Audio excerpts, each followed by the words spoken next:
ማመስገኛዬ ማመስገኛዬ የፈጣሪን ጸጋ መመስገኛዬ ማመስገኛዬ ማመስገኛዬ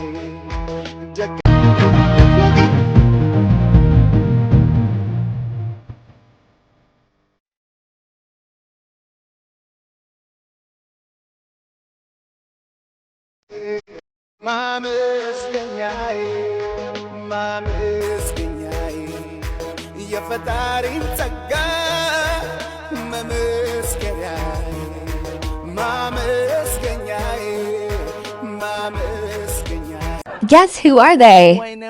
ወይኔ አባቴ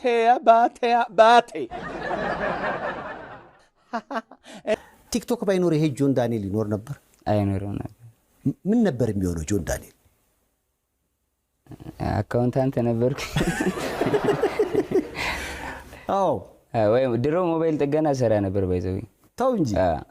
ስለዚህ ሞባይል እየጠገንክ ነው፣ በዛው ሞባይል እንጀራ ያወጣል። አዎ። ስለዚህ አሁን ድንገት ለምሳሌ የሆነ ህግ ወጥቶ ቲክቶክ ቢዘጋጅ ጆን ዳንኤል ምን ይውጣዋል? አሁን ምንም አይወጣኝ። ምንም። ምን ልሰራ ይችላል? ብዙ ስራዎች አሉ። አሁን ወደፊት የሚያቀርኳቸው የሰሯቸው ያሉ ስራዎች አሉ። ልክ ሲሳኩ ደግሞ ድጋሚ ይመጣሉ። አንተ በሙዚቃው የምትቀጥል ይመስልሃል? ቀጥላለሁ። ሙዚቃው እንዴት ወደ ሙዚቃው ዓለም ገባ? ምክንያቱም ስሰማ ዘፈንከው ዘፈን ሚሊየን ነው የሚታየው። ስንት ነጠላ ዜማዎች? 3 ነጠላ ዜማ አለ። እሺ። አንደኛው አይ ቲንክ 8 ሚሊዮን ነው አሁን። እሺ። ሁለተኛው 7 ነጥብ ምናምን ነው። እሺ። ሶስተኛው 4 ሚሊዮን መሰለኝ። ዋው! በምን አጋጣሚ ነው ወደ ሙዚቃ የገባው? ያው ከልጅነቴ ሙዚቃ ወዳለሁ፣ ዳንስ ዘፈን ምናምን ወዳለሁ እና አጋጣሚውን ሳገኝ ሲመቻች እድሉ ገባሁበት። ከአድናቂዎች ምን አስተያየት አገኘ? ቀጥል በዚሁ ዘፈንን ቀጥል አሉ ወይንስ ግድ የለም ቲክቶክ ላይ በርታ አሉ?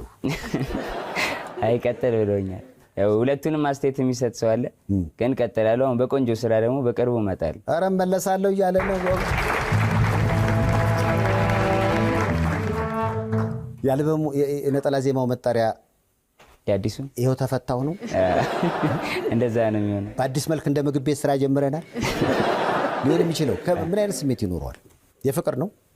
አይ ሰርፕራይዝ ነው። ሰርፕራይዝ ነው።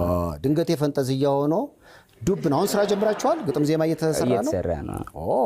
ስለዚህ አድናቂዎችን መጀመሪያ እንደወጣ እንደውም ስሰማ የጽዳት ስራ ሰራው። የት ነው? ቦሌ ቡልቡላ ነው። አጸዳን ቢኮዝ ላይክ ሀሳቡ የመጣልኝ ልክ ከእስር ቤት ስወጣ እኔ 1 ዓመት ከ4 ወር ነው የታሰርኩትና ኮምፕሊትሊ አላውቀውም። ከተማውን በሙሉ አዲስ ሆኖብኝ ተቀይሯል። ዱባይ ይመስላል። እና አሁን እንደዚህ ውበት ኖሮት ከተማችን ጽዳት ከሌለው ምንም አያደርግም። ቀጥልበታለሁ። በየክፍለ ከተማው እየሄድኩኝ ሞር ግንዛቤን እፈጥራለሁ። ከተማችን ጽዱ እናደርጋለን። አይ ጆን ዳንኤል መቀየር ከዚህም አንፃር ነው ማለት ነው። ስታጸዳ ሲያዩ ምን አሉ? ሰዎች ይደነግጣሉ። መንገድ ላይ ጠዋት ቅጣት ነው እንዴ ይላሉ። አጸዳለሁ ብሎ ነው እንዲወጣው። ከዚህ በኋላ ማህበረሰቤን ማገልገል እፈልጋለሁ። ብዙ ነገር ያደረገልኝን ህዝብ መካስ እፈልጋለሁ። በኮሚኒቲ ስራዎች ከዚህ በኋላ ይጠብቁኝ። በእርዳታ ስራዎች፣ በጥሩ ስራዎች እመጣለሁ። ህዝቤን በሚያኮራ ስራ። አንዳንዶች ግን ጆን ዳንኤል ነፃነቱን በቃ የበፊቱንም ነገር ይፈልጉታል። አይ ነው። ትቀየርባቸዋለህ ማለት ነው ወይስ ያንኑ ጆን ዳንኤል ይዘህ ግን ቁም ነገር ነው የምትሰራው? ቁም ነገርም ጎን ለጎን? አዎ ያው የሚያዝናናውም ጆን ዳንኤል እንዳለ ሆኖ አሁን አብሮት ደግሞ በደንብ ቁም ነገር የሚሰራ ደግሞ አፕዴት አድርጌ የራሴን ማለት ነው። ማዝናናቱ እንዳለ ሆኖ ቁም ነገርም ደግሞ አብሬ ይሰራል። እስኪ የልጅነት ፎቶ ላሳይህ ከአባትህ ጋር። ስለ አባትህ እስኪ ንገር። ጆን ዳንኤል ነው? አዎ።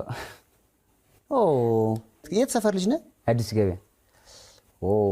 እዛው አዲሱ ገበያ ነው ወይስ ካደክ በኋላ? አዲስ ገበያና እዛው ፒያሳና አዲስ ገበያ አካባቢ ነው ተወልጄ ያደኩትኝ ማለት ነው። ትምህርት ቤቶች ምናምን እዛው አካባቢ ነው። አዲሱ ገበያ ማደግ እንዴት ነው? ያበደ ነው። ቆንጆ ሰፈር ነው በጣም። ብዙ ፍሬንዶች አሉ?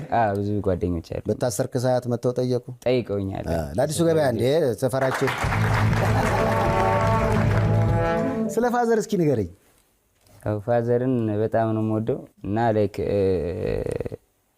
የሚመክረኝ የሚሄድባቸው መንገዶች የሚጠቁመኝ ምናምን እሱ ነው። ጠንካራ ሰራተኛ ነው አባቴ። ጥንካሬን ላይክ ለቤተሰብ ጠንክሮ መስራትን እና የሚያስተማረኝ እሱ ነው። ደግሞ የዋህነት ደግሞ እርዳታውን ምናምን ደግሞ ከእናቴ ነው የወሰድኩት። ማዘርና ፋዘር 30 ዓመት በትዳር ቆይተዋል። ዋው እንኳን ለዚያ በቃ 30 ዓመት 30 በጣም የተደሰትኩበት ቀን ደግሞ ማረሚያ ቤት ውስጥ ሆኜ ነው። ልጄ የተወለደ ቀን እና ማታ ሌሊቱን አልተኛውም ነበረ። በቃ ላይክ በጣም ስቃዥ ነበር ምናምን በቃ እዛ ጠዋት መተው በሰላም ተገላግላለች ሲሉኝ ላይክ የሚገርም ደስታ ነው የተሰማኝ። ጭንቀቴን ሲያዩ ስለነበረ በቃ ሴሌብሬት ማድረግ ጀመረ። ሁሉም ሰው ስንጨፍር ነበር ቤት ውስጥ። ዋው ስለዚህ ሊዮ የሚለው ስም የወጣው ራሱ ያን ይመስለኛል። አዎ ስም አዘጋጅተህ ነበር የጠበቅከው? አዎ ሊዮ እኮ ወደ ሊዮኔል ሜሲም ይሄዳል አይደል? በብዙ ነገር ይተረጎማል። እስር ቤት እያለህ አሁን ይመስለኛል የሙዚቃ ዝግጅቶች የመዝናኛ ዝግጅቶች ይዘጋጃሉ ይመጣሉ ለበዓል። ከአርቲስቶች ከታዋቂ ሰዎች ጋር የመገናኘት አጋጣሚ ነበር? ቂሊንጦ አልነበረም፣ የፍርድ ክልል ነበር የነበረው። ቂሊንጦ ነበር የነበርኩት። ቂሊንጦ ግን የማረሚያ ቤቱ ባንዶች መተው ሲዘፍኑ ነበርኩኝ እና አልዘፈንኩም። አልዘፈንኩም። ተመልካቾች ብዙ አዳዲስ ጓደኞች እንደምታፈራ ተስፋ አደርጋለሁ። እስር ቤት ማለት ከማታውቀው ሰው ጋር የሚያገናኝህ ቦታ ማለት ነው። ምን የተለዩ ሰው ምን የተለየ ጓደኛ ፈራህበት? ያው እስር ቤት ውስጥ ላይክ ከብዙ አይነት ሰዎች ጋር ታሰሪያለሁ። አባቶች አሉ፣ ትልልቅ የሃይማኖት አባቶች፣ በጣም የተማሩ ሰዎች አሉ። ሁላችንም አንድ ቤት ውስጥ ነው የምንኖረውና አንድ ቤት ውስጥ ስንኖር ደግሞ ላይክ እንደ ቤተሰብ ነው እዛ የምንኖረው እንደ ፋሚሊ። አሁን እናት አባት ጋር ስንኖር ወንድማማች ሆነ እንዴት ነው ቤት ውስጥ የምትሆነው? እንደዛ ነው የምንሆነው።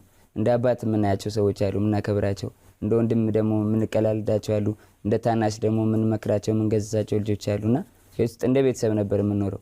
አሁን ካልበላው ራሱ ሳልበላ ልተኛ ካልኩኝ እንዲህ ሳበላ ምናምን ብሎ እኔ ጋር ባይኖር ምግብ ይዞ መጥቶ ምንም ያለውን ዳቦ ምንም በልተን እንተኛለን፣ ያለውን ተካፍለን ማለት ነው።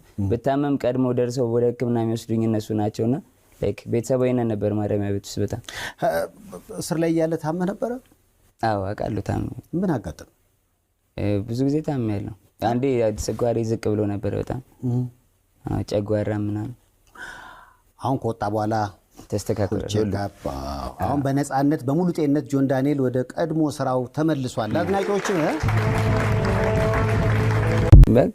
በቃ ሰው ሆሆ ሲል ገባ እውነት ነው የመሰለኝና በቃ ሰው በል ምናምን እንዳትወርድ አሳየኝ ይላል የሆነ ሰውዬ። በቃ ገዛ እንደዛ ምን አያልኩኝ።